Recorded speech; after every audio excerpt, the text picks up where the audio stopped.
19 अगस्त 2025 पहला पाठ। न्यायकर्ताओं का ग्रंथ अध्याय 6 पद संख्याएं 11 से 24। प्रभु का दूत आया और ओफ्रा के बलूत वृक्ष के नीचे बैठ गया। यह वृक्ष अबेजेरवंशी योआज का था। योआज का पुत्र गिदयोन इसलिए अंगूर पेरने के कोल्हू में गेहूं दांव रहा था कि वह उसे मिद्यानियों से छिपा कर रखे। प्रभु का दूत उसे दिखाई दिया और बोला, हे वीर योद्धा, प्रभु तुम्हारे साथ है। गिदयोन ने उत्तर दिया, क्षमा करें महोदय, यदि प्रभु हमारे साथ है तो यह सब हम पर क्यों बीती। वे सब चमत्कार कहाँ गए जिनका वर्णन हमारे पूर्वज यह कहते हुए करते थे, प्रभु हमें मिस्र से निकाल लाया। अब तो प्रभु ने हमें छोड़कर मिद्यानियों के हवाले कर दिया। प्रभु ने उसे संबोधित करते हुए कहा, तुम मिद्यानियों से युद्ध करने जाओ। तुम अपनी शक्ति के बल पर इस्राएल को उनके हाथ से बचा सकते हो। मैं ही तुमको भेज रहा हूँ। गिदयोन ने उत्तर दिया, क्षमा करें महोदय, मैं इस्राएल को कैसे बचा सकता हूँ। मेरा कुल मनश्शे में सबसे दरिद्र है और मैं अपने पिता के घराने में सबसे छोटा हूँ। किंतु प्रभु ने कहा, मैं तुम्हारे साथ रहूँगा। तुम मिद्यानियों को परास्त करोगे, मानो वे एक ही आदमी हो। गिदयोन ने निवेदन किया, यदि मुझ पर आपकी कृपा दृष्टि हो तो मुझे एक ऐसा चिन्ह दीजिए जिससे मैं जान सकूं कि आप ही मुझसे बोल रहे हैं। आप कृपया यहाँ से तब तक न जाएं जब तक मैं आपके पास न लौट आऊं। मैं अपना चढ़ावा लेकर आऊँगा और आपके सामने रखूँगा।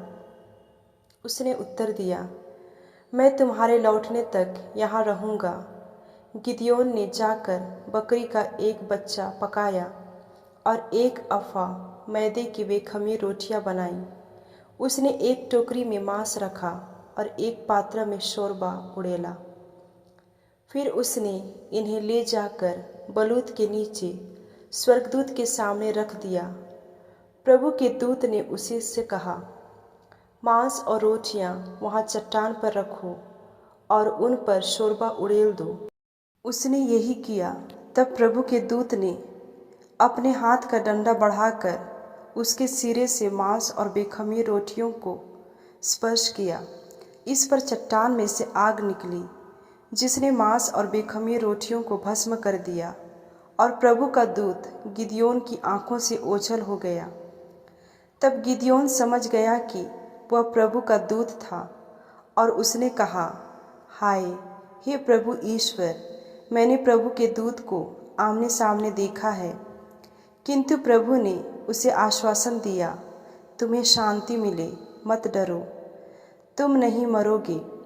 गिदयोन ने वहाँ प्रभु के लिए एक वेदी बनाई और उसका नाम प्रभु शांति रखा। प्रभु की वाणी।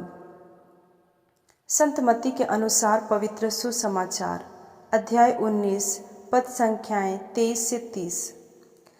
यीशु ने अपने शिष्यों से कहा, मैं तुम लोगों से कह देता हूँ, धनी के लिए स्वर्ग के राज्य में प्रवेश करना कठिन होगा।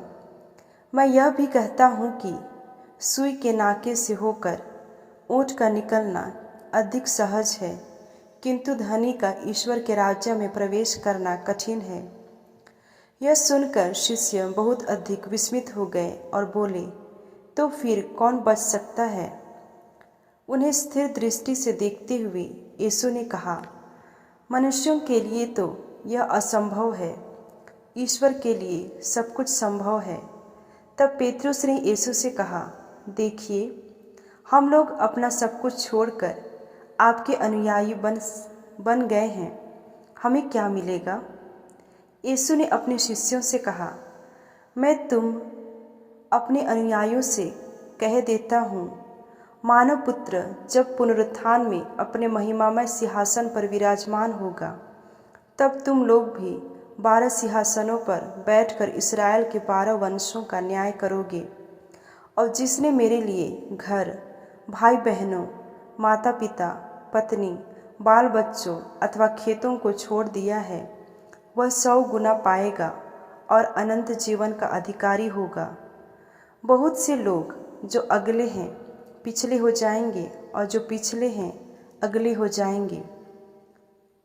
यह प्रभु का पवित्र सुसमाचार है। मनन चिंतन। स्वर्ग का धन और इस संसार का धन, ये दोनों अलग अलग तरह के धन हैं।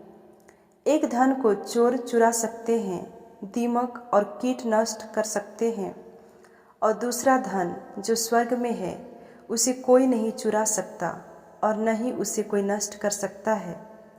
लेकिन इस पृथ्वी का धन हमें अच्छा लगता है, मन को मोह लेता है।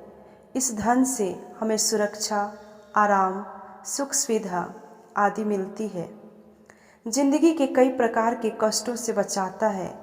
लेकिन जो इस प्रकार का धनी है उसके लिए स्वर्ग में प्रवेश करना बहुत कठिन है। समस्या उस धनी व्यक्ति का धन नहीं, बल्कि उस धन के कारण उसका स्वभाव, उसका व्यवहार है। शिष्यों ने प्रभु के लिए सब कुछ त्याग दिया था, तो प्रभु उन्हें स्वर्ग में उचित पुरस्कार का वादा करते हैं। जो स्वर्ग के लिए अपना सब कुछ त्याग देता है उसे स्वर्ग का धन प्राप्त होगा। अगर धनी व्यक्ति भी अपने धन के मोह से दूर होकर धन का सदुपयोग करता है तो जरूर वह स्वर्ग में अपने लिए पूंजी एकत्रित कर लेगा। क्या हमारे पास ऐसा कुछ है जो स्वर्ग में हमारे प्रवेश को कठिन बना देता है?